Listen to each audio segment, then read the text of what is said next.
Olá pessoal, vamos para mais um vídeo. No vídeo de hoje a gente vai trazer na prática. No vídeo passado, inclusive se você não assistiu, corre, assiste o nosso vídeo, onde a gente explica a diferença de transtorno de aprendizagem e dificuldade de aprendizagem. Mas agora a gente vai na prática. Mesmo, e na prática? E aí? Ah, tá bom, eu entendi. O que é a diferença do transtorno para dificuldade, mas no dia a dia, como que eu vou saber? Lembrando que uma coisa muito importante, né, professor? Não é você que fecha esse diagnóstico sozinho. Você tem uma equipe multidisciplinar por trás de você, mas acaba que você está na linha de frente. E aí? Quais são as atividades que eu faço? Hoje, no Mundo GJT, a gente conta para você.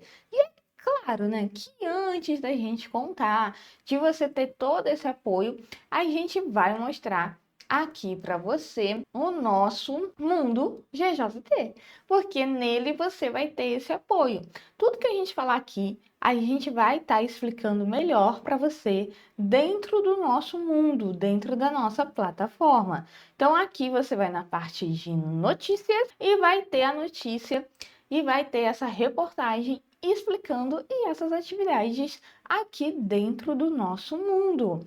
Então, convido a você. Quem não segue ainda o GJT no Instagram, te espero lá, que nós estamos quase batendo os nossos 3.000. Falta menos de 5 pessoas para a gente bater os nossos 3.000. Então, com vocês, vamos lá, né, gente? Acompanhar o crescimento do mundo GJT com a gente.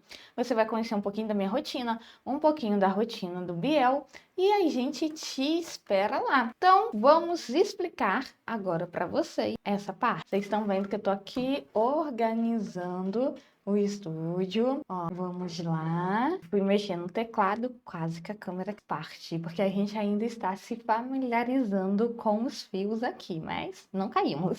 Não caímos, isso que é importante. Se cair, o importante é levantar. Então, vem com a gente para o mundo GJT. Gente, qual é a principal diferença na atividade, né? As atividades podem ser e devem ser feitas tanto para as crianças que têm a dificuldade quanto o transtorno.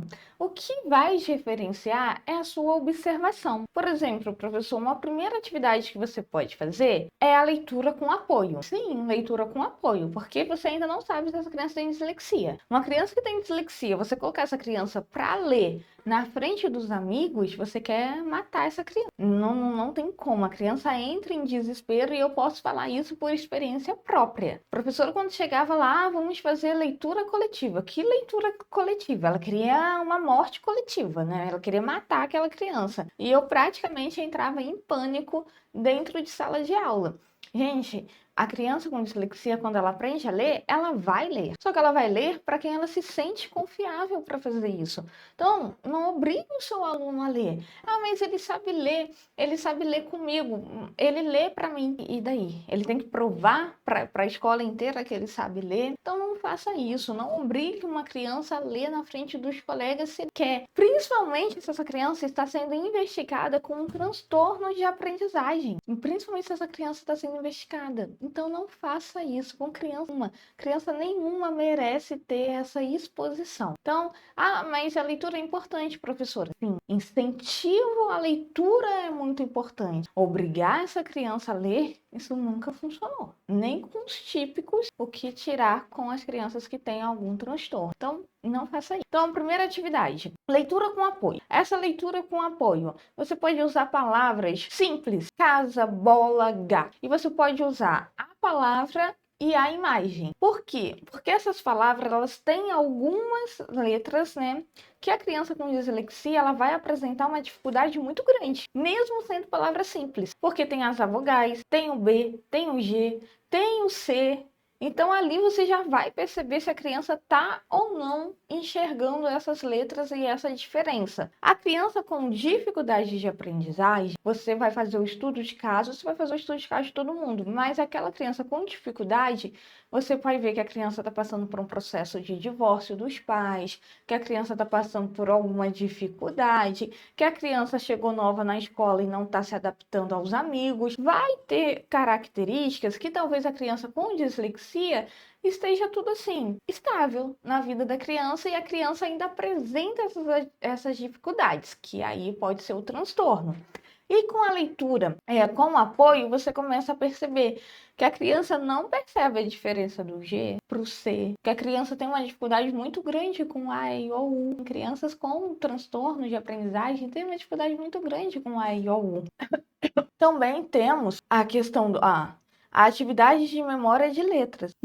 De memória de letras, que é o que, gente? Que é justamente colocar essas letras que eu falei para você. O A, gente, pessoas com dislexia, gente, até hoje eu estou me formando em neurociência. Daqui a pouco eu me formo em neurociência. Óbvio que eu sei escrever, óbvio que eu sei ler. Sou professora, tenho mais de 11 anos dentro da área da educação, já ajudei vários processos de alfabetização, domino algumas linguagens de programação para ligar o GJT, mas o A, E, I, O, U, eles continuam sendo uma grande dificuldade. Então, para as crianças que têm transtorno de aprendizagem, o A, o B, o C e o D é tudo a mesma coisa, tá tudo no mesmo pacote. Claro que com o passar dos anos a gente vai treinando o nosso cérebro, mas uma das atividades que vocês podem fazer é a memória das letras. Como que é isso? Memorizar essas letras. Você vai fazer atividades sempre com memória de letras.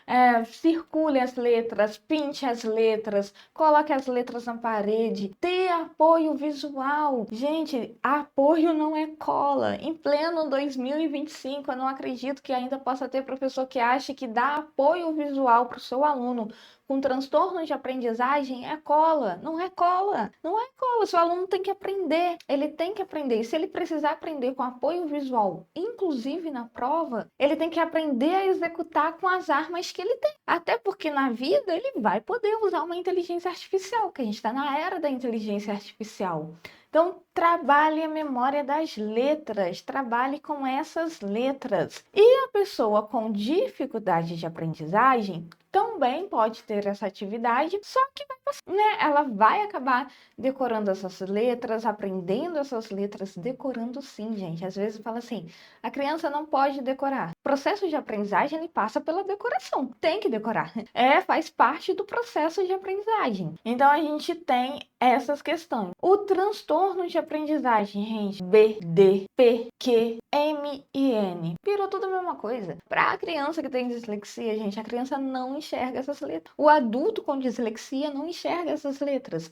O adulto com dislexia, ele aprendeu a fazer tantos trabalhos, a escrever, aprendeu a decorar essas letras, mas ele também comete os erros com essa letra. Mas com o passar do tempo, dos anos, ele vai decorando, mas esses erros insistem.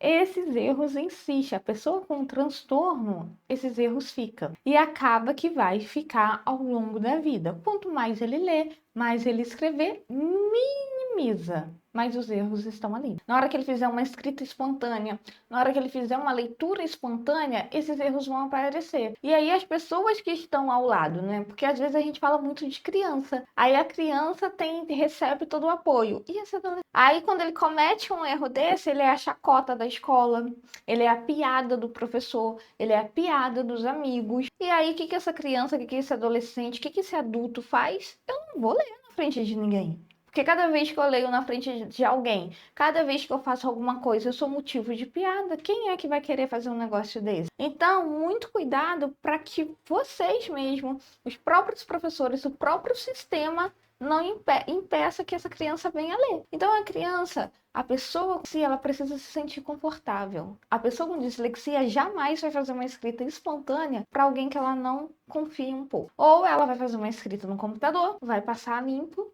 ou ela vai fazer uma escrita no computador, o ChatGPT tá aí para isso, e vai enviar. Pouquíssimas pessoas na vida podem falar assim, eu recebi uma carta da Thaís. Ah, não recebeu. Minha não foi.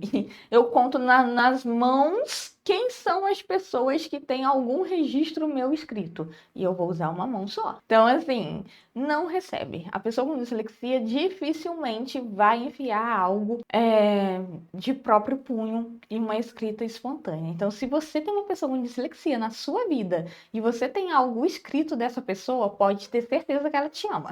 Pode ter certeza que essa pessoa te ama. Então, escrita espontânea para a pessoa com dislexia, leitura espontânea, só se ela se sentir confortável para fazer isso. E se ela fizer, não é que você tem que passar a mão na cabeça, não é que você não precisa apontar o erro, mas não precisa fazer isso na frente de todo mundo, né? Para a pessoa com dislexia, gente, o transtorno específico da leitura e da escrita, as pessoas acham que só atinge a leitura e a escrita, mas abala muito o emocional da pessoa.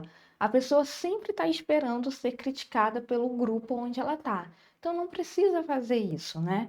Você pode ter essa sensibilidade de falar assim, então, você viu que naquela hora você foi falar isso, então bem saiu com um erro de português, mas eu tô aqui para te ajudar. Olha só, vamos refazer esse cartaz, vamos refazer essa parte, mas isso não precisa ser dito na frente do grupo, principalmente se for adolescente, gente. A gente fala muito de criança, mas o adolescente ele quer ser aceito. O adolescente ele quer ser aceito pelo grupo que ele tá. E a pior coisa que pode acontecer com um adolescente com dislexia no ensino médio é ele não ser aceito por esse grupo, porque ele quer ser aceito. Então, professor, fique atento.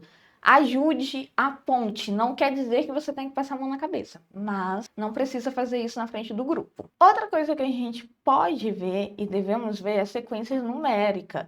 Então, você faz atividade de sequência numérica. 1, 2, 3, 4, 5, 6, 7, 8, 9, 10. Que é a sequência que ele vai usar para o alfabeto, para descobrir as letras. Então, a sequência numérica é muito importante ser trabalhada. Caça ao som. Essa atividade é muito legal. Gente, essa atividade, ela dá certo para tudo. Ela dá certo para deficiência, ela dá certo para os alunos típicos, ela dá certo para a dislexia. Caça aos sons. Sapato. Cadê o sapato?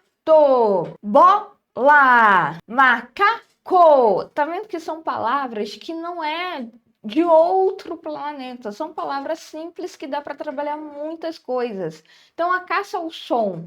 Você faz o som, pode ser por imagem, pode ser com a palavra, ou pode ser só o som mesmo. Hoje em dia, inclusive o GJT tem jogos desse tipo, onde o professor faz o som, porque a voz, né, robótica, ela ainda é uma voz robótica, tá ficando muito boa, tá parecendo uma voz muito humana, mas ainda é robótica. Mas no mundo GJT, você, professor, pode personalizar com a sua voz para o seu aluno. Então, você faz essa leitura dentro do mundo GJT. Então, pode ser só sapato, aí a outra palavra, bola. Aí a outra palavra é sapato. Aí ele tem que achar som com som. Não vai ter escrita, não vai ter o apoio visual nesse momento, vai ter o apoio auditivo.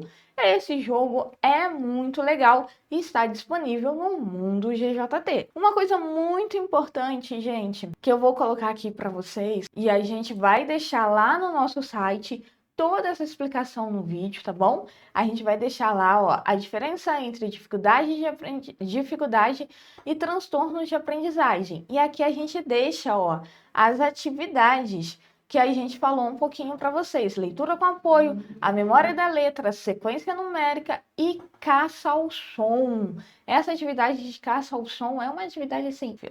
Eu sou suspeita para falar dessa atividade, mas eu particularmente gosto muito dela e a gente vai deixar no nosso mundo, o Mundo GJT, ou a gente vai deixar o apoio lá para vocês. E assim a gente encerra esse vídeo. Esperamos que vocês tenham gostado. Não esquece de curtir, comentar, compartilhar e eu te espero lá no Instagram. Vem com a gente.